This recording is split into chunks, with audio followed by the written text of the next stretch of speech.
ask consent that the quorum call be rescinded. Without objection. Mr. President, as we continue to debate the future of America's trade policy, we've seen an onslaught of misleading claims and shocking tales of horror that have little or no connection to reality. Many of these ghost stories that we've heard revolve around relatively obscure legal provisions relating to investor-state dispute settlement, or ISDS. Senator Orrin has filed an amendment that would give voice to those ghost stories by stripping TPA protections from any trade agreement that includes ISDS provisions. I call ISDS provisions obscure, not because no one knows about them or they're unimportant, but because in the real world, where people actually live, they are not part of our day-to-day lives.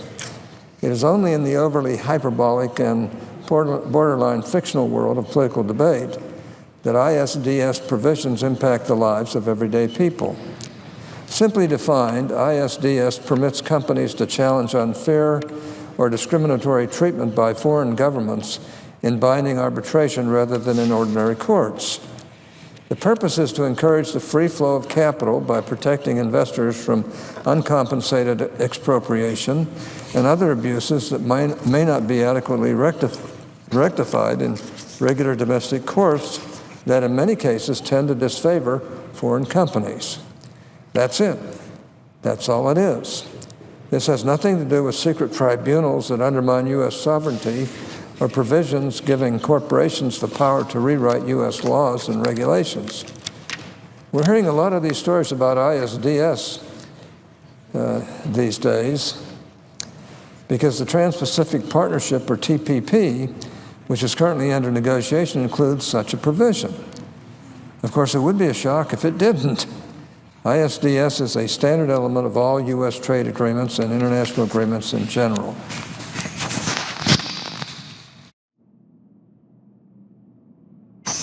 All told, there are 3,000 trade and investment agreements that include ISDS around the world. The U.S. has these types of agreements with 50 countries.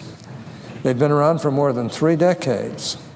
And contrary to some of the claims made by opponents of free trade agreements, ISDS is not a weapon foreign entities use against the U.S. In fact, the U.S. demands the inclusion of these types of provisions in our trade agreements in order to protect American businesses from discrimination from foreign governments. You see, Mr. President, here in the U.S., foreign companies and investors are assured fair and equal treatment under our laws and in our court system. While the same is true with regard to many of our trading partners, it is by no means guaranteed.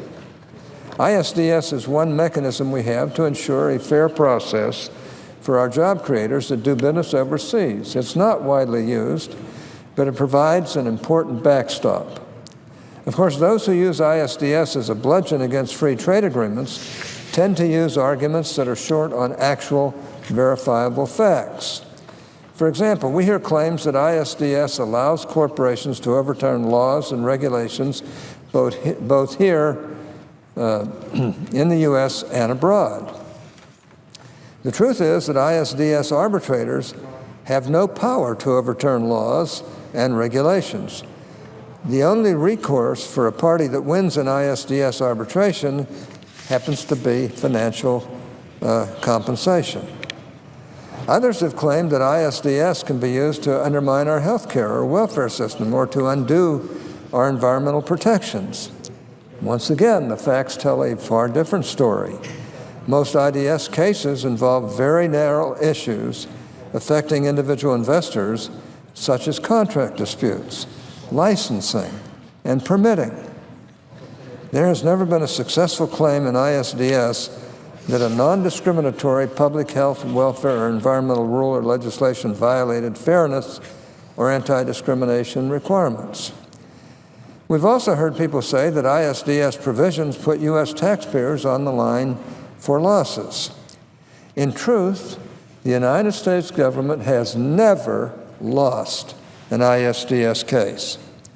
In fact, only 17 cases have been brought against the U.S. in the entire history of ISDS.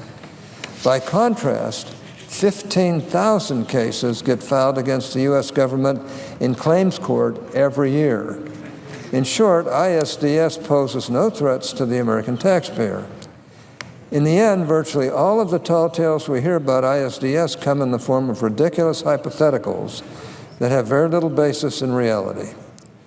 But the facts are what they are.